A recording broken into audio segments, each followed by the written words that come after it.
Tension tension tension Yathindra Siddaramaiah ಅವರು full tension ನಲ್ಲೇ ಇದ್ದಾರೆ. ಸುವರ್ಣಸೌಧದಿಂದ ತೆರಳಿದ್ದಾರೆ ಯತೀಂದ್ರ ಸಿದ್ದರಾಮಯ್ಯ ಅವರು. ಅದು ಕೂಡ ಯಾವ ಫೇಸ್ ರಿಯಾಕ್ಷನ್ ಇತ್ತು ಅಂತಂದ್ರೆ ಫುಲ್ ಟೆನ್ಷನ್ ಮೋಡ್ ನಲ್ಲೇ ಇದ್ರು.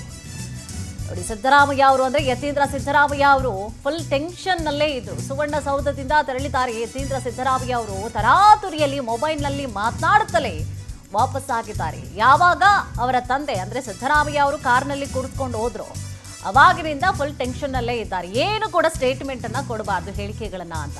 ಯತೀಂದ್ರ ಅವರ ಮಾತಿಗೆ ಲಗಾಮು ಹಾಕಲು ಸೂಚನೆ ಬಂದಿದ್ಯಾ? ಯತೀಂದ್ರ ಸಿದ್ದರಾಮಯ್ಯ ತರಾತುರಿಯಲ್ಲೇ ಮೊಬೈಲ್ ನಲ್ಲಿ, ಯಾಕೆಂದ್ರೆ ಮೊಬೈಲ್ ಇಲ್ಲ ಅಂತಂದ್ರೆ ಹಾಗೆ ಹೋಗ್ತಾ ಇದ್ರೆ ಏನಾದ್ರು ರಿಯಾಕ್ಷನ್ ನೀಡಬೇಕಾಗತ್ತಲ್ಲ ಅಂತ ಹೇಳಿ ಮೊಬೈಲ್ ನಲ್ಲಿ ಏನೋ ಮಾತನಾಡ್ಕೊಂಡು ಹೋಗ್ತಾ ಇರುವಂತಹ ರೀತಿಯಾಗಿ ಅವರು ಹೋಗಿದ್ದಾರೆ ಯತೀಂದ್ರ ಸಿದ್ದರಾಮಯ್ಯ ಅವರು. ಯತೀಂದ್ರ ಅವರ ಮಾತಿಗೆ ಲಗಾಮು ಹಾಕಲು ಸೂಚನೆ ಏನಾದರೂ ಬಂದಿದೆಯಾ? ಏನು ಕೂಡ ಮಾತನಾಡಬಾರ್ದು ನೀವು ಮಾಧ್ಯಮಗಳ ಮುಂದೆ ಅಂತ ಹೇಳಿ. ಜೊತೆಗೆ ಒಟ್ಟೊಟ್ಟಿಗೆ ಕೂಡ ಅಪ್ಪ ಮಗ ಇಬ್ಬರು ಕೂಡ ಒಂದೇ ಕಾರ್ನಲ್ಲಿ ಹೋಗ್ತಾರೆ. ಸೊ ಏನಾದರೂ ಸ್ಟೇಟ್ಮೆಂಟ್ ಕೊಟ್ಟು ಬಿಡ್ತಾರೆ, ಮತ್ತೆ ಅದು ಇಕ್ಕಟ್ಟಿಗೆ ನಾವೆಲ್ಲರೂ ಕೂಡ ಸಿಕ್ಕಾಕೊಳ್ತೀವಿ. ಜೊತೆಗೆ ಅದೇ ಈಗ DKಶಿ ಅವರ ಬಣದಿಂದಲೂ ಕೂಡ ಟಾಂಗ್ ಕೊಡುವಂತಹ ಸಾಧ್ಯತೆಗಳು ಇರುತ್ತೆ, ವಿರೋಧ ಪಕ್ಷಗಳಿಗೆ ಅಸ್ತ್ರ ಆಗುವಂತಹ ಸಾಧ್ಯತೆ ಇರುತ್ತೆ ಅನ್ನುವಂತಹ ಕಾರಣವಾಗಿ ಒಂದೇ ಕಾರ್ನಲ್ಲಿ ಇಬ್ಬರು ಕೂಡ ತೆರಳುತ್ತಾರೆ. ಏನಾದರೂ ಸ್ಟೇಟ್ಮೆಂಟ್ಗಳನ್ನು ಕೊಟ್ಟು ಬಿಟ್ರೆ ಅನ್ನುವಂತಹ ಭಯದಲ್ಲಿ ಸಿದ್ದರಾಮಯ್ಯ ಅವರು ಕೂಡ ಇದ್ರು. ಜೊತೆಗೆ ನೋಡಿ, ಇವತ್ತು ಸುವರ್ಣಸೌಧದಲ್ಲಿ ಫೋನ್ನಲ್ಲಿ ಮಾತನಾಡ್ತಾ ಹಾಗೆ ಹೋಗಿದ್ದಾರೆ ಅವರು.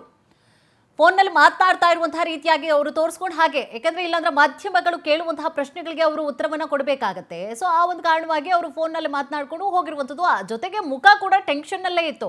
ಎಲ್ಲೋ ಒಂದು ಕಡೆ ಹೈಕಮಾಂಡ್ನಿಂದ ಅವ್ರಿಗೆ ಸೂಚನೆ ಕೂಡ ಬಂದಿರಬಹುದು. ನಾನು ಇದೀಗ ಮತ್ತೆ ಹೇಳೋದಕ್ಕೆ ಏನೂ ಇಲ್ಲ ಅಂತ ಹೇಳಿ ಯತೀಂದ್ರ ಅವರು ಮಾತನಾಡಿದ್ದಾರೆ. ಪವರ್ ಟಿವಿಯಲ್ಲಿ ಮಾತ್ರ ಈ ಒಂದು ದೃಶ್ಯಾವಳಿಗಳು ಲಭ್ಯ ಆಗ್ತಾ ಇರುವಂಥದ್ದು. ಯಾವುದೇ ಪ್ರತಿಕ್ರಿಯೆಯನ್ನು ಕೊಟ್ಟಿಲ್ಲ. ನೋಡಿ, ತರಾತುರಿಯಲ್ಲಿ ತೆರಳಿದ್ದಾರೆ ಯತೀಂದ್ರ ಸಿದ್ದರಾಮಯ್ಯ ಅವರು. ಫೋನ್ನಲ್ಲಿ ಮಾತನಾಡಿಕೊಂಡು ನೋಡಿ, ಪವರ್ ಟಿವಿಯಲ್ಲಿ ಲಭ್ಯ ಆಗ್ತಾ ಇರುವಂತಹ ದೃಶ್ಯಾವಳಿಗಳು ಇದು. ಯಾವುದೇ ರೀತಿಯಾದಂತಹ ಪ್ರತಿಕ್ರಿಯೆಯನ್ನು ಕೊಟ್ಟಿಲ್ಲ. ಇಲ್ಲಿವರೆಗೂ ಏನು ಹೇಳಿದ್ರು, 4 ಸಲ ಸ್ಟೇಟ್ಮೆಂಟ್ ಅನ್ನ ಕೊಟ್ಟಿದ್ರು ಸಿದ್ದರಾಮಯ್ಯ ಅವರ ಮುಂದುವರಿತಾರೆ ಅಂತ ಹೇಳಿ. ಇವತ್ತು ಏನು ಕೂಡ ಸ್ಟೇಟ್ಮೆಂಟ್ ಇಲ್ಲ, ಏನೂ ಇಲ್ಲ, ಅವ್ರದ್ದು ಮಾತುಕತೆಯೇ ಇಲ್ಲ.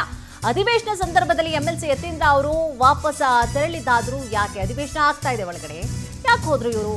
ನಾನೀಗ ಮತ್ತೆ ಹೇಳೋದಕ್ಕೆ ಏನೂ ಇಲ್ಲ ಅಂತ ಹೇಳಿ ಯತೀಂದ್ರ ಸಿದ್ದರಾಮಯ್ಯ ಅಂದ್ರೆ ಎಲ್ಲ ಮುಗಿದೋಗ್ಬಿಟ್ಟಿದೆ ಮಾತನಾಡೋದು. ಈಗ ಸದ್ಯಕ್ಕೆ ಏನೂ ಇಲ್ಲ, ಯಾವುದೇ ಪ್ರತಿಕ್ರಿಯೆ ಕೊಟ್ಟಿಲ್ಲ ಅವರು. ತರಾತುರಿಯಲ್ಲಿ ಅಧಿವೇಶನ ಒಳಗಡೆ ಆಗ್ತಾ ಇದೆ, ಹಾಗೆ ಅವರು ಫೋನ್ನಲ್ಲಿ ಮಾತನಾಡಿಕೊಂಡು ಹೊರಟೋಗ್ತಾರೆ.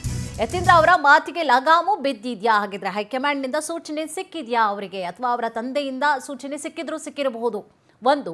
ಇನ್ನು ಹೈಕಮಾಂಡ್ನಿಂದಲೂ ಕೂಡ ಸೂಚನೆ ಸಿಕ್ಕಿರುತ್ತೆ. ಆ ಒಂದು ಕಾರಣವಾಗಿ ಯಾವುದೇ ರೀತಿಯಾಗಿ ನಾನು ಹೇಳಿಕೆಗಳನ್ನು ಕೊಡಬಾರ್ದು ಮಾಧ್ಯಮದ ಮುಂದೆ ಅಂತ ಹೇಳಿ ಈ ರೀತಿಯಾದಂತಹ ನಿಲುವನ್ನು ಅವರು ಪಡೆದುಕೊಂಡ್ರ. ಆ ಒಂದು ಕಾರಣಕ್ಕೋಸ್ಕರವೇ ಒಳಗಡೆ ಅಧಿವೇಶನ ನಡೀತಾ ಇದ್ರು ಕೂಡ ಫೋನ್ನಲ್ಲಿ ಮಾತನಾಡಿಕೊಂಡು ಅವರು ಹಾಗೆ ಹೊರಟು ಹೋಗ್ತಾರೆ. ಹೇಳಿದ್ದೆಲ್ಲ ಹಾಗೋಗಿದೆ. ಈಗ ಮತ್ತೆ ಹೇಳೋದಕ್ಕೆ ಏನೂ ಇಲ್ಲ ಅಂತ ಯತೀಂದ್ರ ಸಿದ್ದರಾಮಯ್ಯ ಅವರು ಹೋಗಿದ್ದಾರೆ ಹಾಗೆ.